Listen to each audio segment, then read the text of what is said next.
mengapa kami menjadi pendeta Protestan? Jawabannya singkat.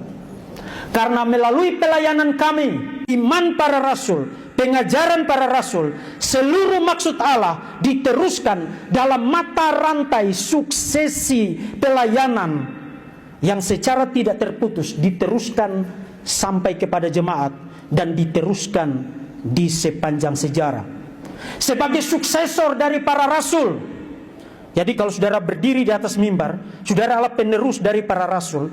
Sebagai suksesor dari para rasul, dari jalur kepenatuaan itu, kami membimbing, kami mengajar, kami mendidik, kami menegur, kami mengikat, kami melepaskan, kami meneguhkan, kami menghibur, kami menghardik dan mengusir para serigala, para pengajar sesat. Kami menggembalakan kawanan domba Allah. Kami mempersiapkan pengantin-pengantin Kristus yang layak untuk ditunangkan dengan sang mempelai laki-laki, kepala gereja Tuhan Yesus Kristus.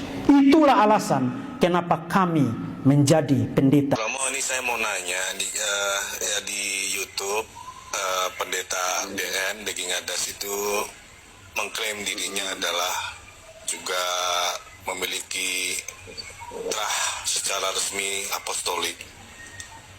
Nah, saya tuh berpikir dari mana ini mereka berpikir seperti itu. Pertanyaan saya, kalau Protestantisme lahir setelah abad ke-16, artinya dari Martin Luther itu presbiter, dia itu imam, dia tidak punya hak apostolik sebagai uskup, dan dia tidak punya hak pentabisan kepada orang lain. Yang keluar dari akar seperti ini, kalian percaya ada suksesi apostolik? Pertanyaan saya, dia tabiskan siapa? Nah, itu dia. Kan apostolik, uskup kan sejajar dengan apostolik dalam tabisan. Pertanyaan saya di sini. Iya. Pertanyaan saya di sini. Di mana uskup dari Luther yang mentabiskan yang lain? Ataukah posisi Luther sebagai uskup? Tidak. Dia sudah diekskomunikasikan. Dia punya 3, heresi, apostasia, dan skisma. Tidak punya hak lagi sebagai presbiter Katolik. Iya. Kalau begitu, paham. suksesinya dari mana? Bukti bahwa ada suksesi apostolik. Seluruh kubur dari Petrus sampai dengan Fransiskus, Paus ada di mana? 266 Paus ada di gereja Katolik. Bukti bahwa ada suksesi dari Petrus sampai dengan Paus Leo sekarang. Kalau begitu yang tidak ada pembuktian historis, bagaimana seperti pendeta Daging Adas? Dia mau pakai pembuktian apa?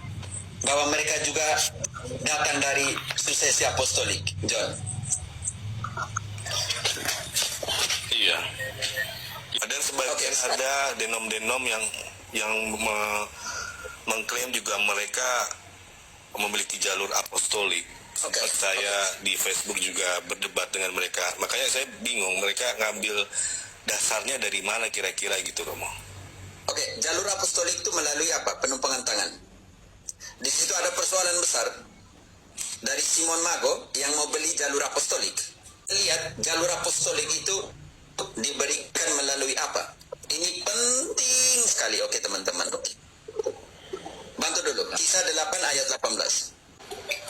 Ketika Simon melihat bahwa pemberian Roh Kudus terjadi oleh karena rasul-rasul itu menumpangkan tangannya, ia menawarkan uang kepada mereka, serta berkata, berikanlah juga kepadaku kuasa itu, supaya jika aku menumpangkan tanganku di atas seseorang, ia boleh menerima Roh Kudus.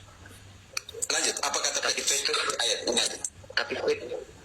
Tapi Petrus berkata kepadanya, binasalah kiranya uangmu itu bersama dengan engkau, karena engkau menyangka bahwa engkau dapat membeli karunia Allah dengan uang. Tidak ada bagian atas hakmu dalam perkara ini, sebab hatimu tidak lurus di hadapan Allah. Jadi Oke, yang bertobatlah. tadi, sudah. Wan, sangat jelas itu John Salim. Jadi penumpangan tangan para rasul, ingat, para rasul.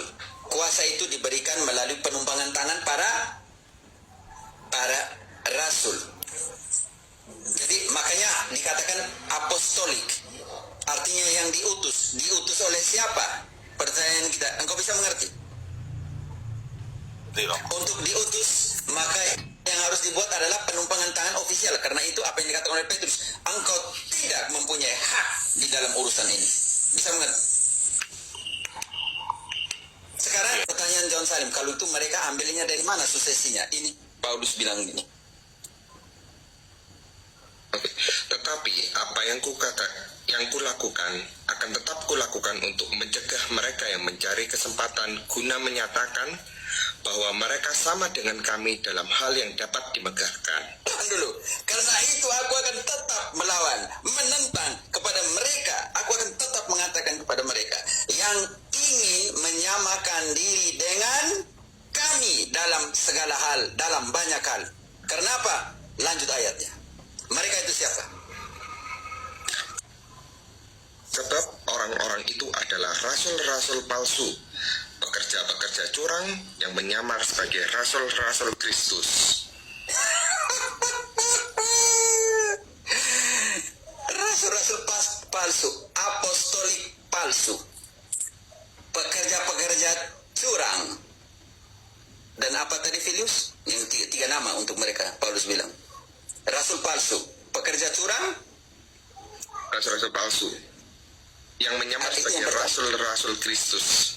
yang menyamar jadi rasul-rasul Kristus. Ingat nama mereka di ayat selanjutnya.